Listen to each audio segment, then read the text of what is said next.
Hello, and welcome to the Professor Podcast with Ruth and Claire. Each episode, we talk about a particular topic in the life of a professor. Ruth is a visiting professor at a large university in Ireland, and Claire is an associate professor at a primarily undergraduate university in Northern California. The purpose of our podcast is reflection, so we bring something we think is working and something we're working on to discuss. Welcome to the Professor Podcast with Ruth and Claire. I'm Claire. And I'm Ruth, and today we're doing our third episode of the Holiday Review series, and today is Ralph's pick. So Claire, who is Ralph? Ralph is my husband and also the producer of our podcast, and we're really excited to have him on mic today. Usually he's listening in, but not speaking. Hello. And here he is. Ralph, what did you pick for the Holiday Review episode? For today's Holiday Review episode, I picked the interview with Joel Destino, where he describes environmental justice in a core chemistry class, which for me was a really exciting episode. I liked because in my mind, like, the things have always been separated, you know, the like environmentalism and the chemistry have always been separated, and Joel really opened my mind to a interesting perspective, an interesting take on environmental justice in the classroom that was really beyond just the controversy that we sort of normally think about. I love that. Oh, wow. Oh, my God. Sorry, James. But yeah, it's so true, because there's some subjects, like you said, that maybe you think are totally separate. And then there's also subjects that I'm just too scared to broach. And I think Joel did such a lovely job of describing how he does it and like what he's comfortable doing. You know what I mean? Like it was really, really, it felt accessible to me what he was talking about doing. And so I really appreciated that. Yeah, I felt the same way. Having these discussions in the core science class, like you said, Ralph, really changed my perspective about it's not just a separate unit that you can put in. It can be integrated and to good effect. And I think he specifically talks about like the emotions involved in something like this, and that he frames it as problem solving and is trying to think critically and stuff like that. And it's all very, very true but also inspiring. Do you know, actually, you bringing this up brings me back to, do you remember work packets? Do you remember he was talking about work packets? And I remember being like, this is something I want to think about, and actually didn't. So I'm glad this is being brought back up again. I'm going to reflect on that too. Excellent pick, Ralph. Enjoy, listeners.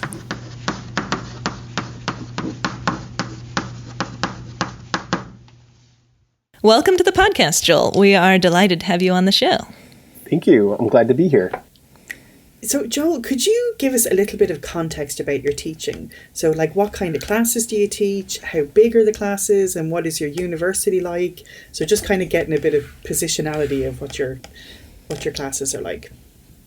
Thanks, Ruth. Yeah, so I'm at Creighton University, which is in Omaha, Nebraska. We are an interesting school in that we are primarily undergraduate institution. However, our institution has a lot of graduate programs, but just our chem department does not. So our department is entirely undergraduate, and I teach analytical chemistry. In the past, I've taught quantitative analysis, instrumental analysis, lab, and lecture. So, and our classes vary in size. Quantitative analysis is probably about 20 to 30 students. Instrumental analysis is usually between 30 and 40 students. And we have multiple sections of labs, so labs aren't, the whole 40 students. That would be pretty overwhelming. Yeah. So our lab sections tend to be about 10 to 12 students. Yeah. Right, so you're almost Claire, but somewhere else. I know. I was like, oh, wow, that's really, yeah. It's really cool. I teach those exact same classes, similar sizes. Our department doesn't have a grad program either, so it's really cool parallels there. Yeah.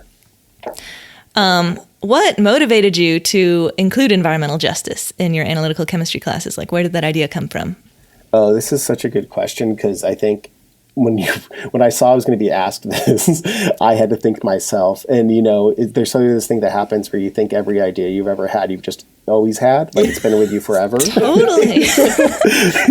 And you're like, well, I've always done that. And then you like look back and you're like, oh no, there was a moment when I started doing this. And for me, actually, I think a lot of it came out of 2020 and sort of this idea of sort of, we do a lot of teaching of concepts that are really relatable and applied in analytical chemistry, but we don't often like draw them back to societal issues, and we don't often draw them back to bigger pictures in a way that like we actually have reflection and really think about what our role is and can be.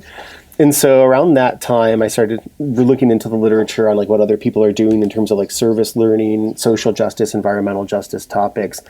And actually, I found a ton of stuff at the high school level.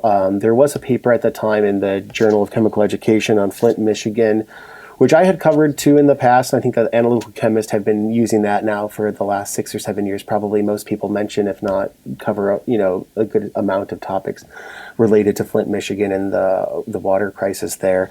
And so I was like, how do I really sort of intentionally integrate justice-centered topics into my coursework? And so that's started about then. Again, like I said, summer 2020. Wow, this is already just blowing my mind so much. Because I guess you just feel like physics and chemistry are kind of like sister subjects, do you know what I mean? And oh yeah, but it really is cool, like that you could go out and be an agent for change. I mean, I'm sure I'm just like not thinking of the ways that physics could do that, but you're really teaching people when you're doing analytical chemistry, like they're getting skills that could go out and actually really impact people's day-to-day lives. That is, sorry, I know you guys know that, but I'm just figuring that out for the first time. I'm like, oh, that's amazing.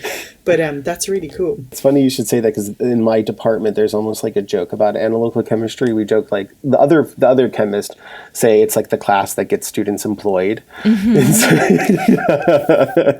And it was something that like it's true. A lot of our students with 4-year degrees will become technicians, or they'll become analysts, right? So whether that be quality control or environmental or other things in industry, a lot of them become analysts. So it's actually, very true, but it's also just because it's so like inherently applied, and you can apply it a lot of different ways. Yeah.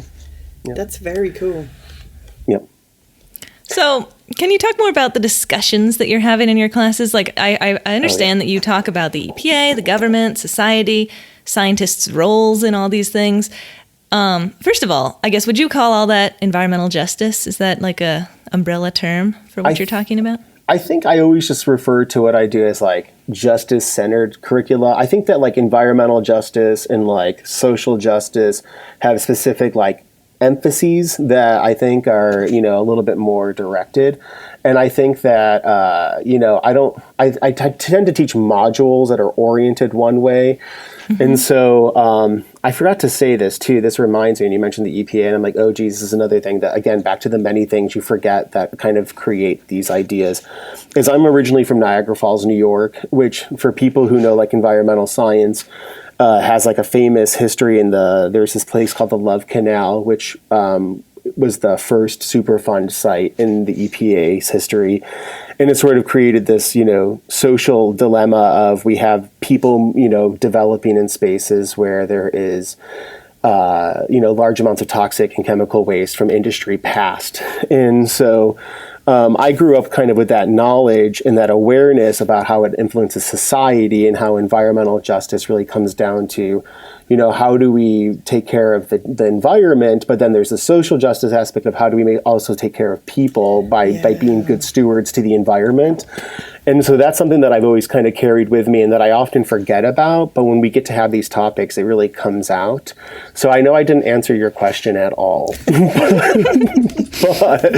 but I think that they're all very related. And I do think that people who maybe even do the justice-centered topics even better than I do, and I know there's people who teach, say, environmental justice courses that really are about getting out into the community or into environments and sort of thinking about, what's going on and how can we, do projects that sort of work towards a specific goal. Whereas I kind of use it more so as a curricular framework to create, to frame the content. And so I do want to kind of draw a line and say, there's even better people who are doing actual projects that have very specific goals in local, regions.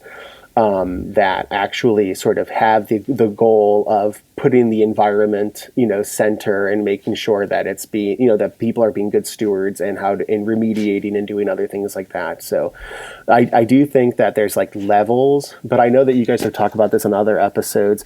There's like, sort of different levels that work for different people. And I guess for me, where I've been for the last 2 going on 3 years is kind of this idea of sort of introducing a variety of topics and at least to sort of pique students' interest. That's sort of where I've found a sweet spot for me in terms of like doing environmental justice centered topics. But then I know that you also in your question had something about how do you like create the conversations and all that. Is that correct? Can I sweep in with a question? So do you know when you were saying module? So does that mean like this feels like you're probably going to be like, does this lady actually teach classes? But do you break your semester into modules then? Do you know what I mean? Yes.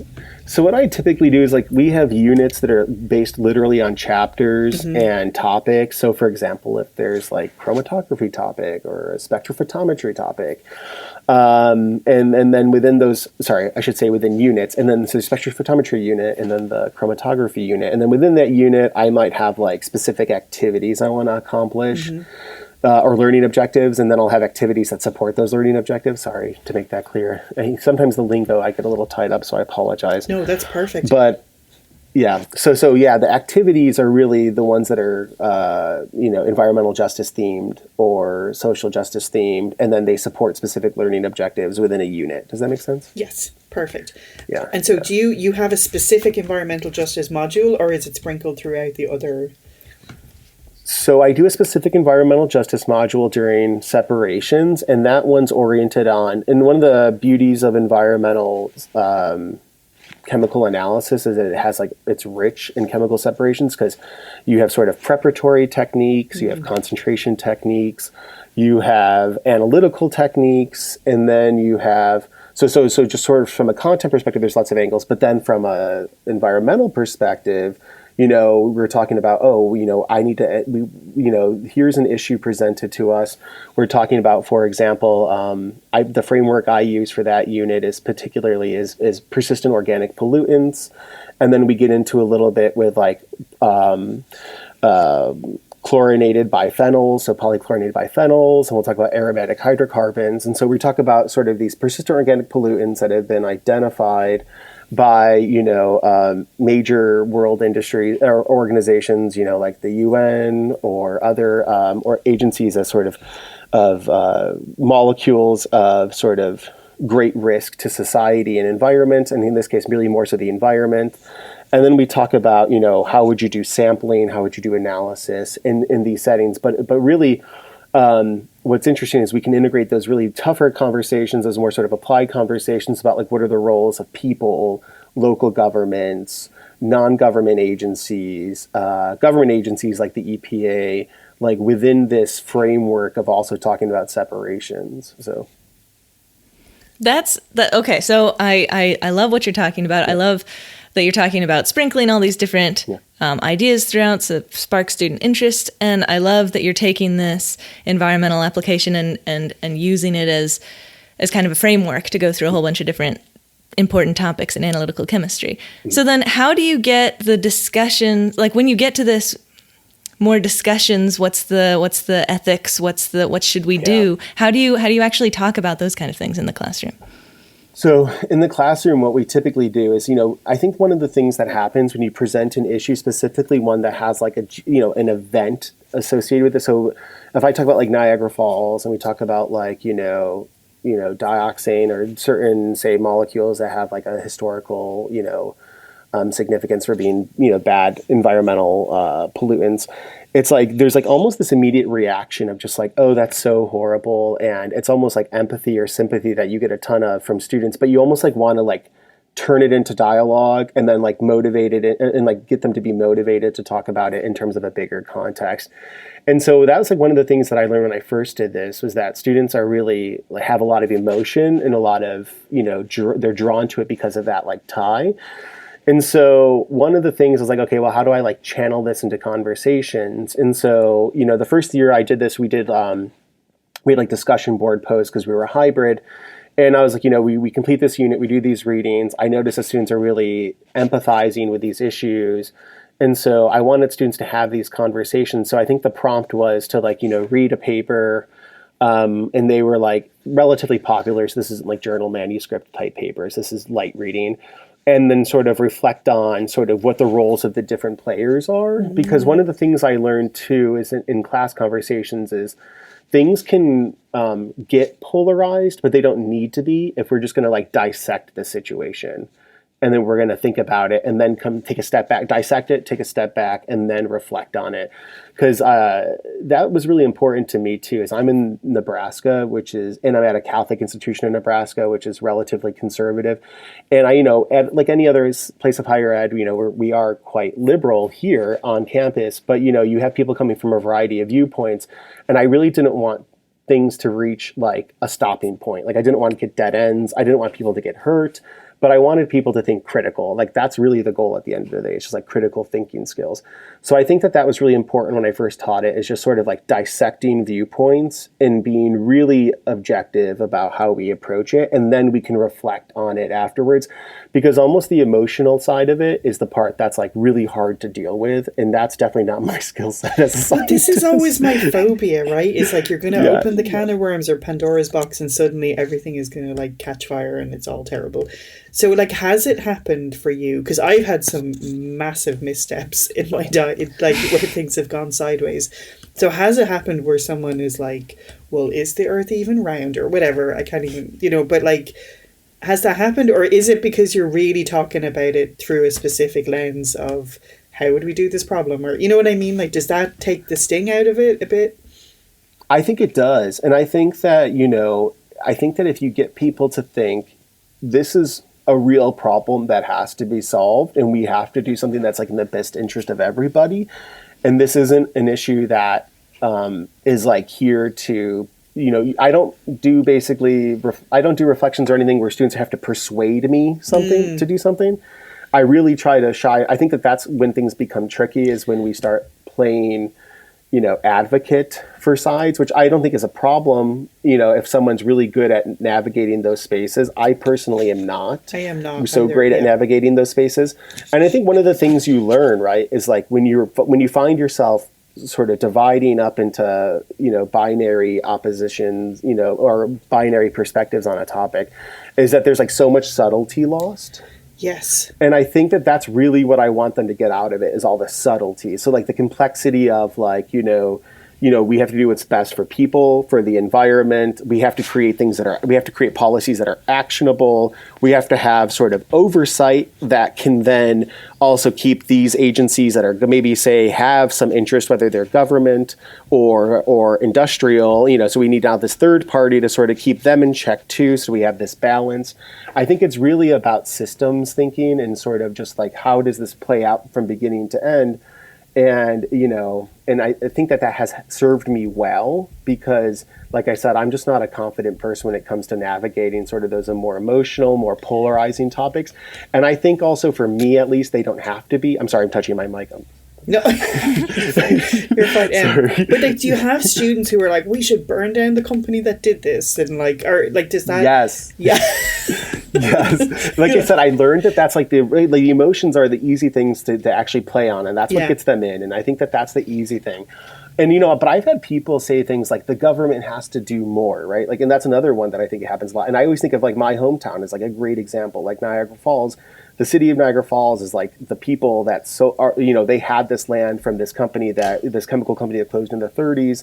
They sold it to a school board for $1 or something like that to develop a community on top of it. And it's governments can, and then of course, when this became an issue and they realized that they were on this canal that was filled with chemicals, it became an issue of, governments can be bad actors too. And, you really need to have a balance of things. Mm-hmm. You can't just, and companies will try to a point to get things, to be good stewards. But really, not to the point where, to the point where they can afford the, sort of, the cost of the repair. And same thing with governments. Governments, also have their best interest in mind. So it's sort of this idea of you need this balance and this variety of viewpoints. Because there's just certain people that will say, oh, well, it's got to be this way, right? This is the one thing if we did this one thing, it would all be better. And it's like, these are really complex issues, and things just don't get better by making one thing. And then it's like, and I think that's actually one of the questions that I really always love the response the most is like, what is the role of the chemist in this place, right? And I think that's actually really interesting. Yeah. It's like, you ultimately have to do what's best to do the analyses in an unbiased way. And then you have to report those analyses with the information you have. So, of course, there's going to be a sort of like EPA or other agency standards on what is like, an acute problem for human health. But then, it's like, are those even, true? Because even that has some amount of debate in it. And so it's one of these things where you realize we're just creating systems and rules and understanding, how to interpret and build. And your role as a scientist is to do what's best, and it's not really your role to serve, a party. Wow. In any sense. Yeah. Yeah. God, because I would have no understanding of the subtleties involved, and I would be like, we should burn the company down. Like, that would be my thing straight away. So it's super interesting thinking about all of the different players. Yeah, I love that big takeaway. Yeah, and I make that very clear too. I'm like, I am not, I think I am a scientist. I am not a sociologist. I am not a public health expert. I am not a policy guru. But at the same time, I'm not telling people that they have to not question those authorities on those topics. More so, I'm just saying that, know what our role is, or your role in this question as the scientist, know who the parties are in their roles. And then sort of how do we create actual progress from that point as opposed to, data-based, progress, based in sort of actual real data from analyses that have been determined or been done and built forward. Because I think that that's how I've navigated this. And I've done very well. Like I've never had anyone, say, horrible things about me for doing these assignments. That's good.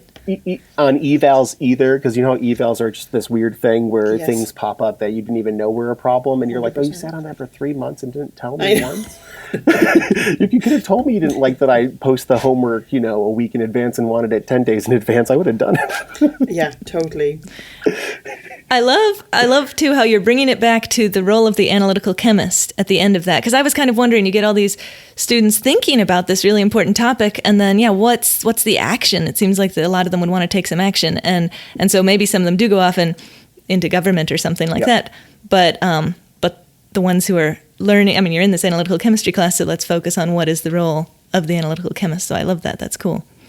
Thank you. Yeah, I think that's really important, because I think a big challenge nowadays I shouldn't say nowadays, I think a big challenge in society, probably always, is this idea of who has what power, domain, right? Sort of this domain alignment, and sort of, I think it's really important that people do things as unbiased as possible. And I think that that's a really hard thing in analytical chemistry, right? We do group projects, for example, in lab.